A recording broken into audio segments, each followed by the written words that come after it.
항상 콜라픽 보다 gentleman If you're unready We spend the right day like the right time Whispering up ourselves within this Our relation matter when like so I saw that lie You just wait for me But I know we are not as well known outside the United States, so I thought I would take at least a little time to talk about some of our history and then begin to get right into the dictionary itself and show you some features and aspects of the dictionary, and then from there talk about some of the classroom exercises. So we'll start with just a little bit of history. The roots of Merriam-Webster go back to Noah Webster, who was born in 1758. As a matter of fact, which is 250 years ago. In fact, this very month, we have been celebrating the 250th anniversary of the birth of Noah Webster. His dictionary-making career, though, begins in 1806, when he published what I think in many ways can be considered the first American dictionary. And I say that passing over a few other very small dictionaries that might lay claim to that title, but I think Noah Webster's 1806 Compendious Dictionary of the English Language really marks the beginning of lexicography in America. It's not his most well-known dictionary by any means. It's a very small dictionary. He is better known for the 1828 American Dictionary of the English Language, a dictionary that really was his masterpiece, a 2-volume, 70,000-word dictionary that in some ways really stands next to Samuel Johnson's 1755 dictionary. Noah Webster dies in 1843, and on his death, 2 Massachusetts printers and publishers named George and Charles Merriam take over the publication of Noah Webster's dictionaries and proceed to bring out new editions over the years. Their first was done in 1847, so in many ways that is the first Merriam-Webster dictionary, a dictionary created by Noah Webster but published by George and Charles Merriam. I marked the 1864 on this because in many ways I think this is one of the unsung editions of the Merriam-Webster products. It really is the first dictionary, I think, in the English-speaking world to be created by an entire staff of lexicographers as opposed to just being sort of one-person creations, and as such really lays the groundwork for all of the large dictionaries that come after it on both sides of the Atlantic. 1898 marks the first edition of the Collegiate Dictionary, probably the product of ours that is most well known around the world. It is probably the best-selling hardcover book in the United States, sold over 50 million copies in its 100 years of publication.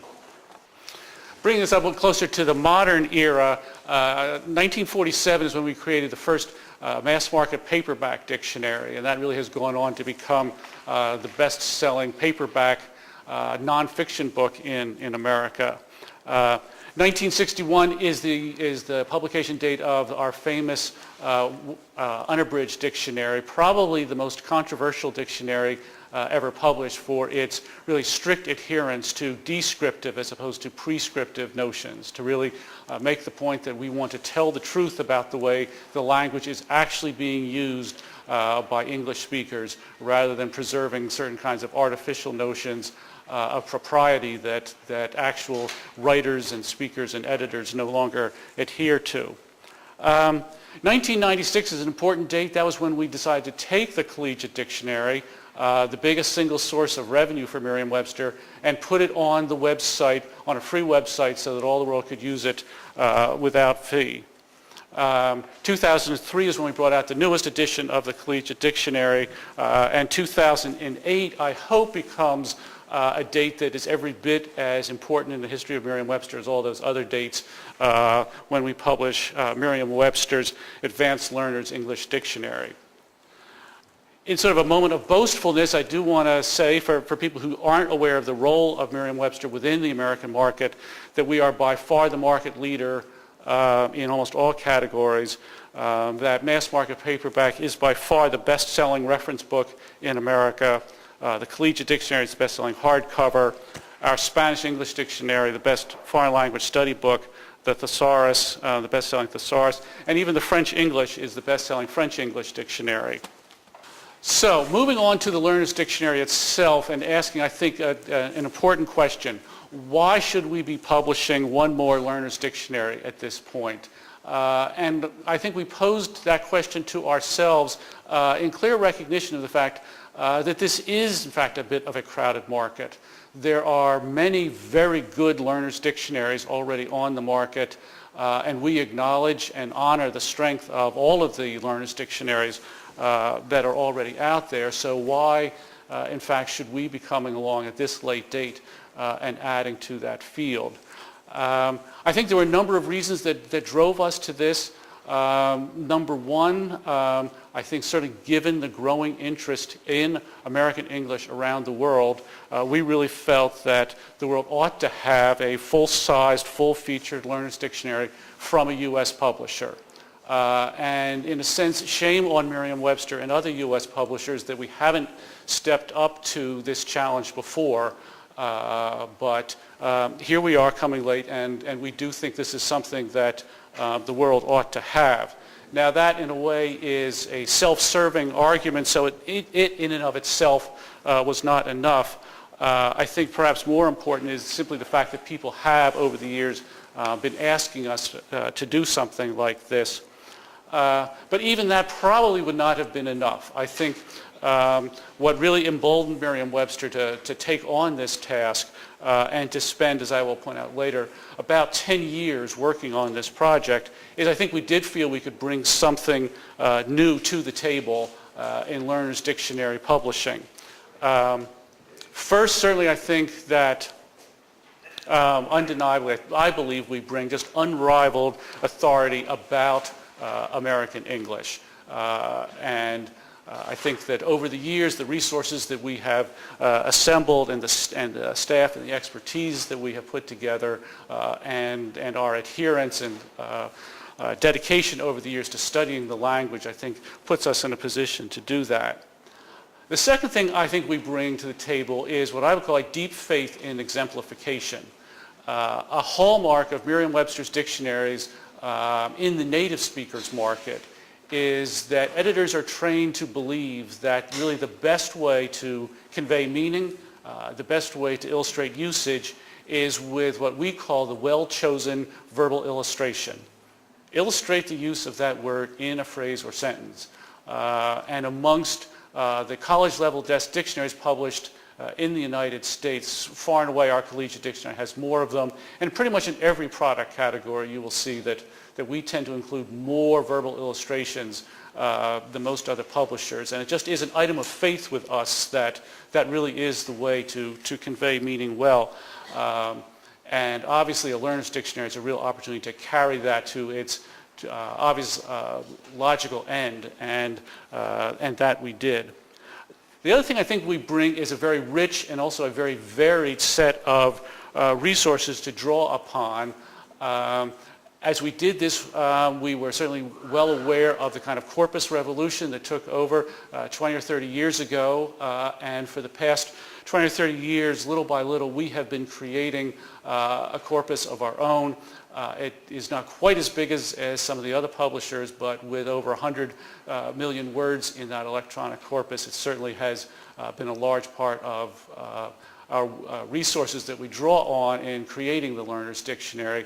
But we have never really lost faith either with our great citation collection, which has been built up over more than 100 years, now has 16 million examples of words used in context in it. These are well-chosen snippets of text, well chosen to illustrate meaning well, passages where one can in fact infer the meanings of words from the context around them and really greatly help in the defining process. We also have a rich set of data sets of other dictionaries we have assembled over the years where we have defined for various levels of complexity, various levels of concision that helped us in framing definitions. And of course now there's a rich range of online resources that one can draw on as well. We in particular draw on Lexis and Nexus as a source of seeing how words behave in carefully edited prose. But finally, I think what really emboldened me as publisher to believe we should move forward is a real faith in the Merriam-Webster staff and the kind of expertise it has in designing and writing dictionaries well, and particularly in the ability to convey richness of content with clarity and concision. And I think that really has always been the hallmark of all learners' dictionaries. And I think that it was our confidence that we too could find ways to convey the richness of language with clarity and concision that really emboldened us to move forward. So this is what we have created. It is Merriam-Webster's Advanced Learners English Dictionary. As I say, it is the first Advanced Learners Dictionary from an American publisher. We have been at work on this for over 10 years. I'm never quite sure whether I ought to boast about that or not. If we could have done it faster, we would have.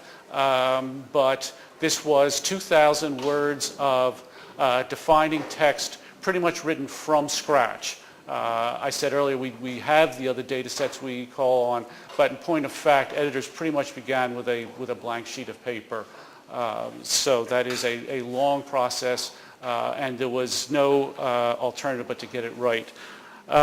It is based on the experience and resources of Merriam-Webster, as I say, the 16 million citations, the 100 million word corpus, and our own expertise.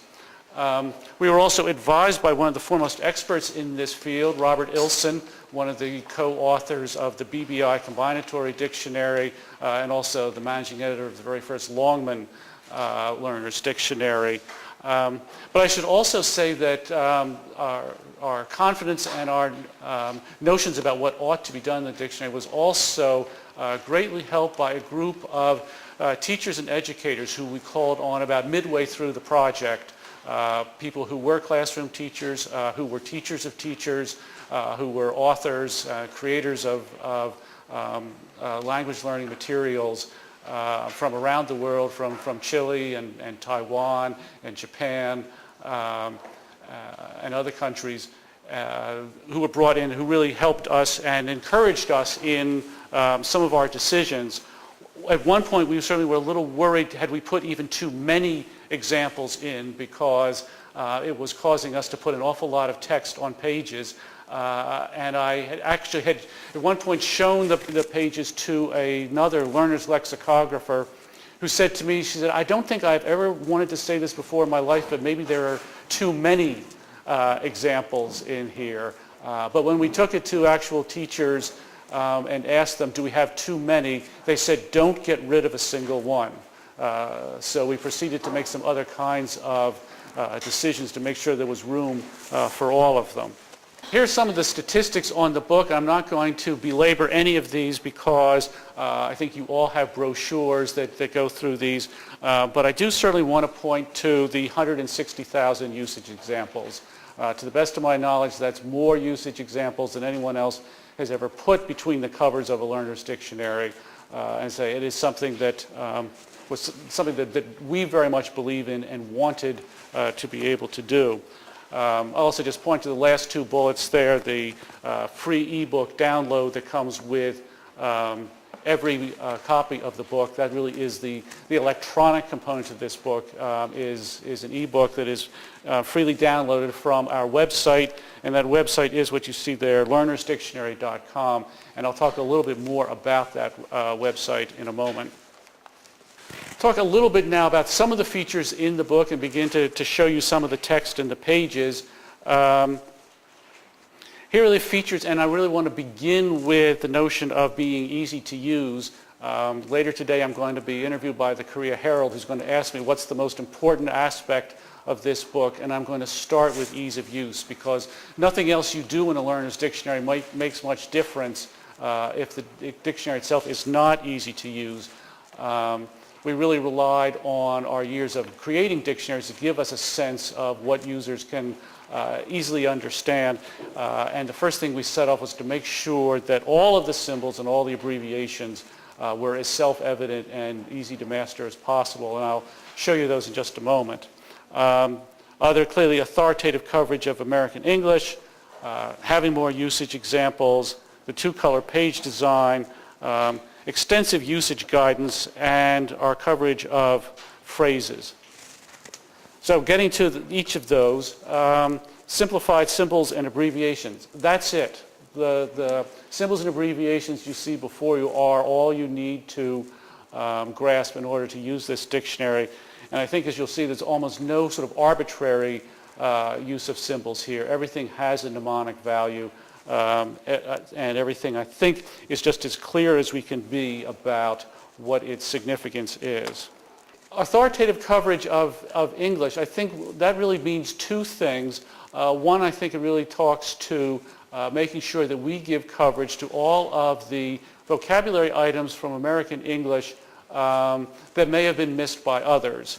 And when I put up this list, I mean this as no criticism to other dictionaries who have gone before. Every dictionary, in fact, makes its own decisions about what it will include and not include. And I'm sure that if we compared our word list to other leading learners' dictionaries, there are probably some things that we have left out. But these are the kinds of words I think we're uniquely well positioned to make sure we have in the dictionary, words that are really part of American life and part of American English. I point particularly to deer tick and deet. If anyone is going to travel to the northeastern part of the United States, they need to know what a deer tick is, and they certainly need to know what deet is. But other kinds of just items from American idiom, like haul off and hog heaven, hoist meaning to drink, to hoist a few beers, horse race meaning a close race, link as in sausage link, which is an Americanism that doesn't even cross over into Canada. If you ask in Canada for a sausage link, people will look at you very strangely. Loosey-goosey, lug nut, racket for an easy way to make money, a job or a business. All of these are words that are missing from almost all of the other learners' dictionaries. I say almost because perhaps it is in a learner's dictionary that we have missed, but to the best of our knowledge, this is missing from the other major learners' dictionaries. The flip side to that is being able to tell people what words aren't part of the American vernacular. And so these are just examples of some of the words that appear in other learners' dictionaries that, in our view, really ought to be labeled and limited as being British usage, but in fact aren't so. And this is something that we can see from our side of the Atlantic, that there are unlabeled words in other learners' dictionaries that really deserve to have the British label on them. Words like depute and drover and en bloc and ex gratia, uttered in the United States, will really get bewildered looks from most Americans. A phrase like put someone out to grass is almost utterly unfamiliar to most Americans, as is that particular use of raid. And interestingly, the phrase hostage to fortune really has two very different meanings on both sides of the Atlantic, something I think perhaps we only discovered by virtue of doing this dictionary. The two-color design really comes from trying to grasp with the issue of how we would be able to include 160,000 verbal illustrations in a 2,000-page book. If you're familiar at all with Merriam-Webster publications, you will know that in general we tend to set off example sentences with angle brackets. And what we found was, as we were beginning to typeset sample pages of this book, that 160,000 pairs of angle brackets looks very unattractive indeed on the pages of a dictionary. And so we searched around for some other ways of handling it, and ultimately we really came upon the idea of setting off all of the usage examples in blue type. And as you look over some of the sample pages in what you have before you, you will see that the pages are really dominated by blue type. Far more of the text is exemplification than actually defining.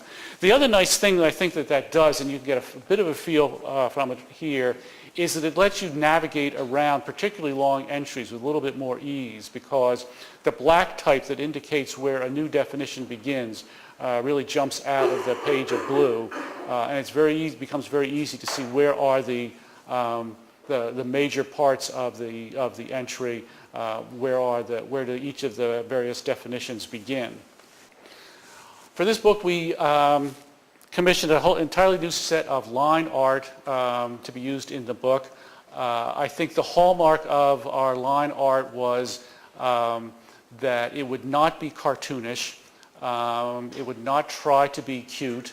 My own view is I think dictionary makers err when they try to be cute. These are serious pictures, carefully drawn, with as much attention to detail as we can. The feature that I'm particularly most proud of in them, and I think is going to be particularly helpful to learners, is that when any item in an illustration like that, with a caption, has a British variant, we show it. So in the illustration you see there for living room, you probably can't see from that distance, but one of the things that's being illustrated is the throw pillow on the sofa or on the couch.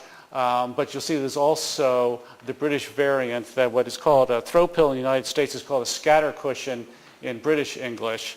You'll see that also in the boat illustration next to it. What's called a sailboat in the United States is a sailing boat in British English. Similarly, the rowboat is a rowing boat.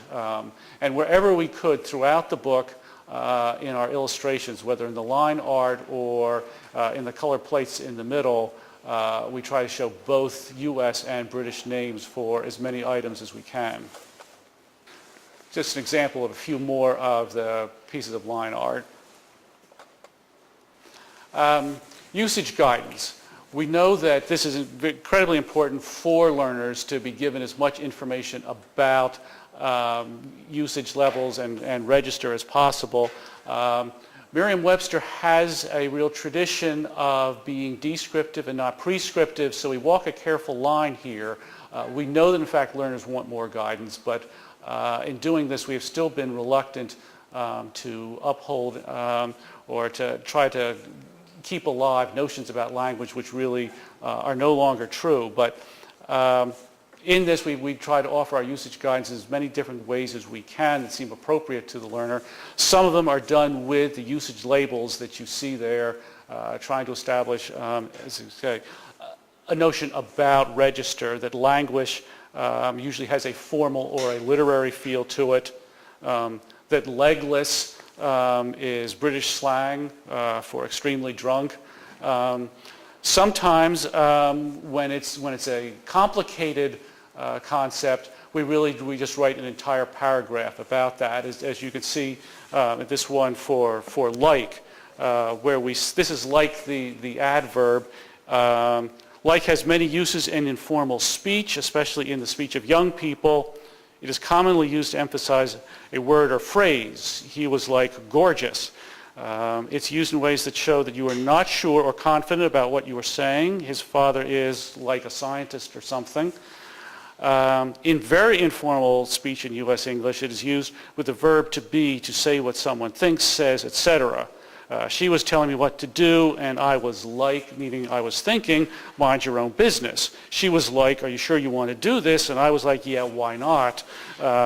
Meaning she said, are you sure you want to do this? And I said, yeah, why not? He's always criticizing everyone, but it's like, who cares what he thinks?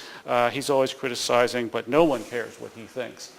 I think this is important. I think we've made clear that this is something that is in very informal speech, but it is still, it's simply a fact of life of American speech that we use like in all of those ways.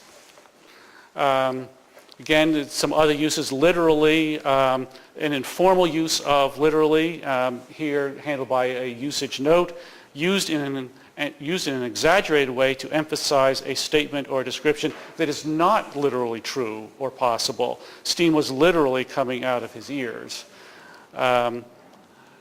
Another example, at little, where the adjective little always used before a noun, meaning not very important, there are just a few little problems that still have to be dealt with, but then again followed by the usage note, sometimes used in an ironic way to describe something important. There's just one little problem we haven't discussed. The company is going bankrupt. And I'll point out we actually wrote that before the current meltdown, but it feels timely today. Again, other kinds of labels you see there, literary and humorous, old-fashioned, informal and offensive, and it's often when we want to really draw out a warning about the potential offensiveness of something or the limitations on its use. As you see there for loony bin, the note that says loony bin is usually used in a joking way. Lucre, disapproving and often humorous for money and profit. Often used in the phrase filthy lucre. Another aspect, as I mentioned before, is the extensive coverage of phrases. We do this in a number of different ways. Many, as all learners' dictionaries do, with defined run-on phrases that come at the ends of entries. Example there, as late as, at the adverb late. You see a bunch of examples for phrases including laugh, be laughing, don't make me laugh, have to laugh. Sometimes phrases, particularly of the kind of noun, preposition, noun, have own place entries. So lay of the land is an own place entry. As you can see at the example for lighten, if a phrase is actually a phrasal verb, it is so labeled. Sometimes we show the phrase if it is self-explanatory, if it is in fact a sum of its parts within usage notes. So long haul, meaning in the U.S. a long period of time, usually used in the phrase for the long haul and over the long haul. And similarly at loop, in the sense the loop for the group of people who know about or have influence and control over something, usually used in the phrase in the loop and out of the loop. Another aspect of phrases is showing the adverbs and prepositions that are often used with other words, and that's done throughout with the this kind of formula. Hence, level, having the same weight, same height as something else, is usually used with. The British liaise is usually used with or between, listing with of. And so forth, to show that part of the language that so often can be hard to grasp. That kind of finishes up the elements of the text I wanted to point to. Just talk about a couple other aspects of the dictionary that does come with a free ebook that can be downloaded to your desktop, your PC, or various mobile devices. And a little bit about the website. Users, customers of the book can come to the website and get that ebook for free, or people who haven't bought the book can come to the website and buy the dictionary. But the most important aspect of the website is that it includes the entire text of the Learner's Dictionary, available for free for anyone who wants to use it online for free. It's available, as well as audio pronunciations are there for free for anyone who wants to come. If you care to register, which doesn't require any money but does require you giving us just a little bit of information about yourself, we can make available a number of other kinds of features in the My Dictionary function. And that's really populated with features that we've learned over the years of being online that users really want most. Users of dictionary, whether they're learners or native speakers, would like to be able to save all of their searches and go back and look at them again. So there's a save your search function. We'll remember all of the words you looked up, and you can look at that word again. You can also construct customized word lists for yourself that you can study. You can look at the list of the 3,000 words that we think are most important for learners to have mastered. And for all of those, you can construct a flashcard quiz for yourself, which is something that we've been asked for, and I think is really a neat aspect of the site. There's a learner's word of the day that you can get either on the site or have delivered to you. where we pick out a particular word from the dictionary that we think is sort of an interesting one to spend some time with. And then there's also a blog on the dictionary, on the website, where our editors begin various threads to talk about aspects of the dictionary or aspects of the language. Registered users can comment on the blog, ask additional questions in the blog, and very often the questions so far, the questions that we've gotten from users inspired new threads in the blog to get started. I think it's a place where you really would want to encourage students to spend some time because I think they will see a nice conversation going on between users of the dictionary and the editors of the dictionary who are really happy to get real live questions from people and discuss them. That is the look at the dictionary. What I'd like to do in the time remaining is talk a little bit about some of the ways that you can incorporate a learner's dictionary into your own classroom activities. And I'll just say again, I'm going to use our own dictionary as the exemplar for this, but these are in fact exercises I think you could do with any learner's dictionary. I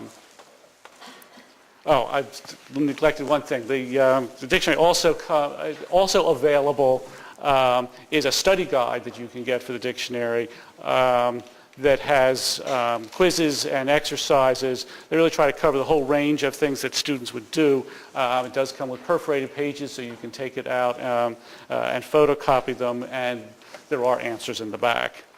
One of the easy things you could do in the classroom for a dictionary skill building exercise is the alphabet scramble. And probably a lot of students won't need to do this, but for students who are a little unfamiliar with some of the fine points of alphabetical order, a simple thing to do is to come to a page of the dictionary, create little cards with the head words from that dictionary, from that page, and ask students to try to get them in the correct order. The particular page I picked was one which shows some of the fine points of understanding how compound words are sequenced in most dictionaries. Two other exercises that are on the handout that you have gotten I think really are kind of what I would call conversation starters. There are ways that you can kind of give some conversational clues to students to have them talk to one another. The first one is asking the WH questions. And you can do this by having maybe half the students in the classroom go to some pages of the dictionary. These all come from the DU section. And to construct 5 WH questions. Who, what, why, where, and when. And in the section that I was looking at, one could ask, who uses the word dude? And the answer is young people. What is the British word for a dump truck? It's a dumping truck. Why do you use duct tape? The real sort of existential answer is you use it for everything, but where is the duodenum? And when is it dusk? And you could have half the students construct these questions and then share them with their classmates to have the classmate answer the question using the dictionary if that will help. The other thing you can do is go to a run of pages and begin to ask personal questions. And I think this might be a way of beginning a more open discussion maybe with students who are a little more advanced. These from the FR pages, do you like playing with a Frisbee? Have you ever eaten fritters? So what's your favorite kind? What do you like to eat with fried rice? What do you fret about? Have you ever made a Freudian slip? And do you think fringe benefits are important? Again, the students can use the dictionary to help them answer these questions. The other thing you'll see on the sheet is about 4 different exercises that I really see as kind of being vocabulary builders. One of the ones that's sort of fun is brainstorming vocabulary. In order to do this, leaf through the dictionary, find one of those pages like living room or boat, and then ask students, before you show them that particular illustration, ask them first to think of all of the examples they can or all of the parts they can of that item. And I've listed here some places where I think, some illustrations that I think support that well, but again, you could leaf through and find your own, but you could be asking them, think of all the kinds of baked goods, think of all the kinds of car parts, think of all the things you might have with you if you would go camping, thinking of different kinds of grooming devices, think of fruits and vegetables. There's a nice section in the illustrated part for that. When they've thought of as many as they can, then have them open up the dictionary and see which ones they got and which ones they missed. And by the way, they may think of something that we haven't thought of, and if so, again, that might be a nice moment to encourage them to go to the website and write to us about it. Tell us what we missed. We get about 1,000 pieces of email every month from people who want to talk to us and raise a question or ask why a word is or isn't in the dictionary. Everyone who writes an email to Merriam-Webster always gets an answer. So you can certainly encourage your students to do that. Memory game is kind of the reverse of that. Have them actually look at the picture, memorize as many words as they possibly can, and then close the book and see how many they can remember. Predicting head words is another way of doing it. It's described on the sheet. Give the students the guide words to a page.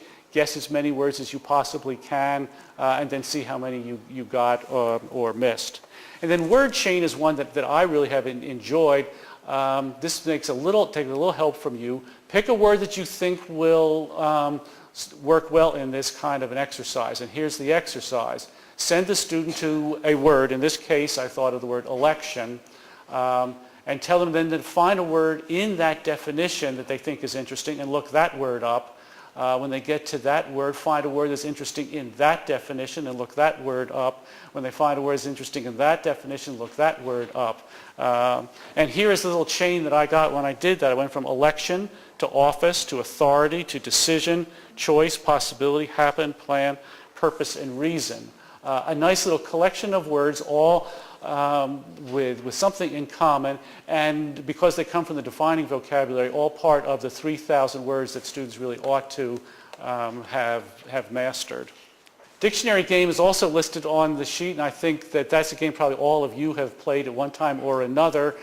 Pick a word in the dictionary that you think your students won't know, and this will depend on the expertise level of your classroom. But there are some exotic words in the dictionary that we do think advanced students will encounter. So the dictionary does have, I think, a pretty good store of words that are interesting to look up that students won't know. Have a group of students, without opening their dictionary, come up with their own fake definitions of words. Then you put in the real one and then read that to the other team in your class, if you will, and see if they can pick out the right definition from the wrong definition. This is kind of the old dictionary game, and I think it usually can be pretty amusing when students create their own definitions for words they don't know. Finally, I will give you one that I created that's not on the sheet, but I think is kind of fun. I call it the scavenger hunt. Scavenger hunt, you go through and maybe using the front of the book or your own knowledge of dictionaries, come up with maybe 10 different things that one can find in a dictionary. I picked these 10 called also notes, grammatical labels, homographs, low stress marks, phrasal verbs, sense dividers. And then give them a range of the alphabet, maybe an alpha section, divide the class into 2 teams, and see which team can find all 10 of those elements first. Some other possibilities you could have would be synonym paragraphs and antonyms, etc. Or maybe ask them to find all of the 16 usage labels that are listed in the front matter of the dictionary and see who can find them first. An alternative to that is, in fact, give everyone the same amount of time, but ask them to see if they can find them in the fewest number of pages. Which students can confine their scavenger hunt to an alpha section, to 20 pages, 50 pages. So see which team can get it in the fewest number of pages. And then a devilish twist to that is what I've done here. Arrange the things you want them to look for in alphabetical order and then tell the students they have to find them in alphabetical order. This is something we have to do whenever we create an explanatory chart for the dictionary. It's a devilish exercise, but I think for your more advanced students it might be fun. That's the one that I gave to myself. I found those 10 data elements in 5 pages in the letter P. If anyone can do better, get those 10 in less than 5 pages, let me know, because you're ready to be a dictionary editor. I think I'm out of time, but if anyone has any questions, I'd be happy to answer them out in the hallway or over at the Language World booth. Thank you very much.